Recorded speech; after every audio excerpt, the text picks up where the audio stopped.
Hello, this is Jim Michaels with the Hickory Heights Church of Christ in Lewisburg, Tennessee. I'd like to share with you just a brief message from the Word of God. I want you to know how much we appreciate you tuning in and listening. We hear people that are watching and listening on a pretty regular basis, and we want you to know how much we appreciate that.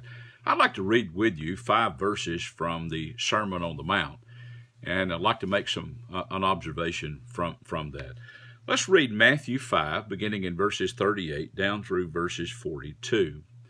It's there that Jesus said, He said, "You have heard that it was said, an eye for an eye and a tooth for a tooth." Now, certainly under the old law, there were certain things. If one injured someone else, then, of course, they had to make sure that they suffered as a result of it. That would be the consequences of causing someone misery or pain or causing them loss. But now I want you to notice what He says.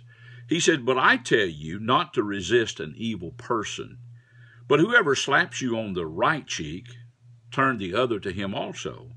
If anyone wants to sue you and take away your tunic, said, let him have your cloak also.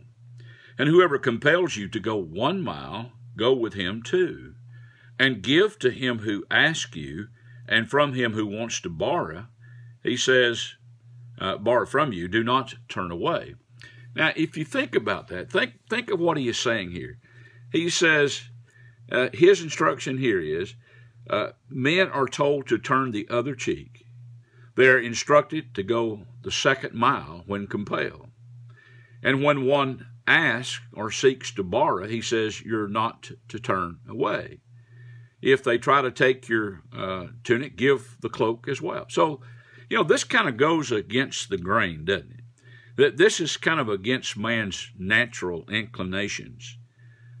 When one strikes us on the cheek, what is it that we have a tendency to do? Well, we have a tendency to hit back. That's what we have a tendency to do.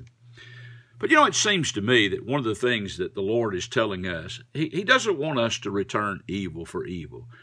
Regardless of who it is that may slap us on the cheek or try to take our garment, whoever compels us to go 1 mile, he says, go 2. That's one of the things that the Romans would require of some of the people of that day and time, in requiring they could tell them to transport mail from place to place if they told them to do so. And it seems like the Jews despise that. But he said, you do that anyway.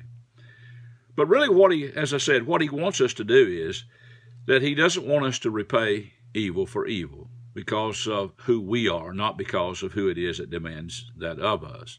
In Romans 12, for instance, in verses 17, he says, repay no one evil for evil. And then in verses 21, he said, do not be overcome by evil, but overcome evil with good. That's what he's telling us to do. Don't allow evil to overcome us. But because of who we are, we overcome evil with good. Always do good, regardless of who may do us evil. That's the kind of people the Lord wants us to be. Thank you so much.